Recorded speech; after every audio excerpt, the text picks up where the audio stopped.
প্রতিটা মানুষের মধ্যেই কোনো না কোনো নেশা থাকে। সেটা কখনো সুপ্ত অবস্থায় থাকে, কখনো উন্মাদের মতো প্রকাশিত হয়। তো আমারটা এখন আর সুপ্ত অবস্থায় আছে বলে মনে হয় না। সেটা আমার আপুমনি খুব ভালো করে বলেন, এবং আর আমার আম্মা তো জানেনই যে আমি আসলেই কতটা নেশার মধ্যে ডুবে থাকি। দেখতেই পাচ্ছেন আমি কোন নেশায় ডুবে আছি, গাছ লাগানোর নেশায়।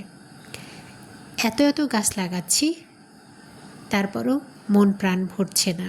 তারপরও আবারও গাছ লাগাই। অসুস্থ, তারপরও গাছ লাগাই। সুস্থ, তারপরও গাছ লাগাই। মন খারাপ, গাছ লাগাতে চলে যাই। মন ভালো, নাচতে নাচতে গাছ লাগাতে চলে যাই। টাকা আছে, গাছ লাগাই। টাকা নাই, ধার করে গাছ লাগাই। এরকম অবস্থা। গাছ মরে যায়, শেষ হয়ে যায়, আবার নতুন করে গাছ লাগাই। তাহলে এটাকে নেশা ছাড়া আর কী বলবো। এই যে পট দেখছেন, এখানে সুন্দর একটা আপেল গাছ ছিল। আপেলও এসেছিল, কিন্তু গাছটা মরে গেছে। খুব দুঃখ পেয়েছি। তারপর সজনে গাছ লাগিয়েছি, সেটা অন্য জায়গায় রিপ্লেস করেছি। এখন সেই জায়গায় স্থান পেয়েছে লটকন। লটকন আমার যে খুব পছন্দ তা নয়। আমি বাজার থেকে একটা লেবু গাছ কিনতে গিয়েছিলাম।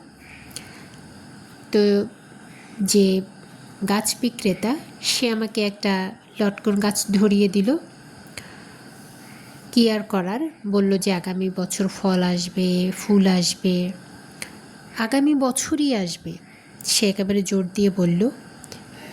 আমি না খুব সহজে মানুষকে বিশ্বাস করি, এই জন্য আমি অনেক বেশি ঠকি, প্রতারিত হই। কিন্তু আমার না তাতে খুব একটা যায় আসে না। তবুও আমি মানুষকে বিশ্বাস করতে ভালোবাসি। আমার মনে হয় বিশ্বাস করা উচিত। যাই হোক, গাছ লাগানোর ব্যাপারটা এই ফাঁকে একটু বলে নেই। গাছ লাগানোর সময় অবশ্যই লক্ষ্য রাখতে হবে। একটু ছোট পটে লাগানো ভালো, কিন্তু আমি বড় পটে দিয়েছি, কারণ লটকন গাছ আমি যতদূর জানি প্রচুর খাবার শোষণ করে, খুব দ্রুত বৃদ্ধি পায়।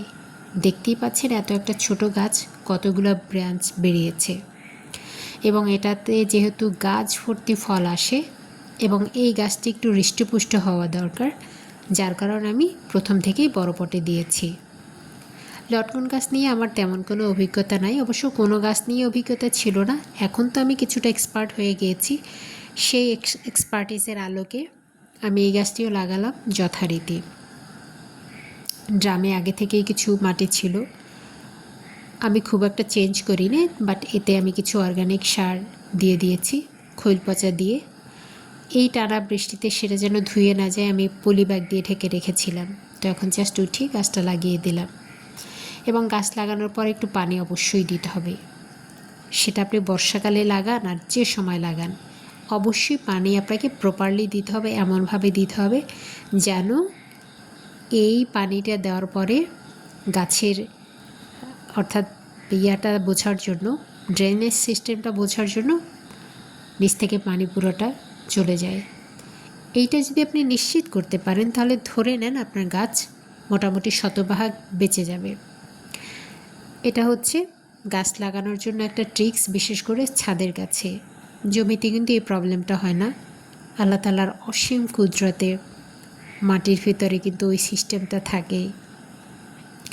তো লাগিয়ে দিলাম লটকন গাছ। আজকে 29 আষাঢ়, আর হলো 13 জুলাই 2026। আর এই গাছটি কিনেছি মূলত 15 থেকে 17 দিন আগে।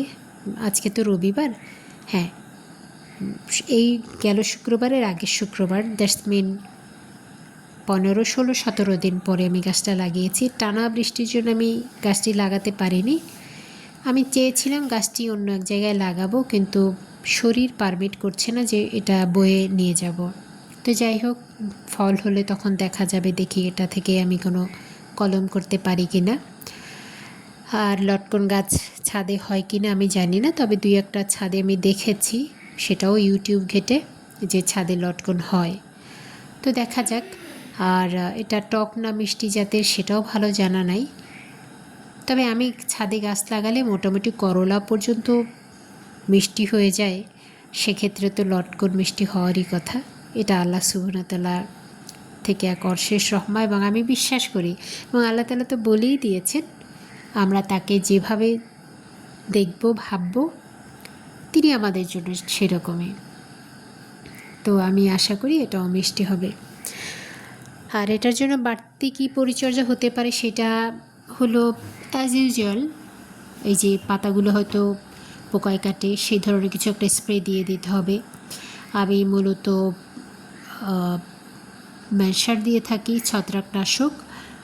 আর একটা হলো, এই মুহূর্তে আমার নামটা মনে পড়ছে না, আমি নেক্সট কোনো ভিডিওতে দিয়ে দেবো, অথবা আমার কিন্তু চ্যানেলে আছে। আমি সামটাইমস খুব বেশি পোকার উপদ্রব হলে এটা করি, সেটা দেয়া আছে অনেক দিন। আমি মোটামুটি 1-1.5 বছর ধরে ছাদে কোনো স্প্রে করি না। তো আলহামদুলিল্লাহ এখন থেকে হয়তো আবার নিয়মিত করতে হবে, কারণ আমার 5 শতাধিক গাছ ছিল, সেখানে এখন 170। আজকে 2টো গাছ লাগালাম, 172টা গাছ এখন আছে।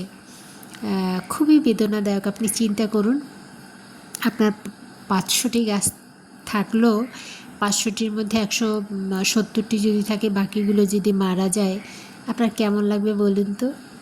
আমার কিন্তু খারাপ লাগেনি। খারাপ লাগে ওই গাছগুলোর কথা মনে করে, ওইগুলোর যখন ছবি দেখি।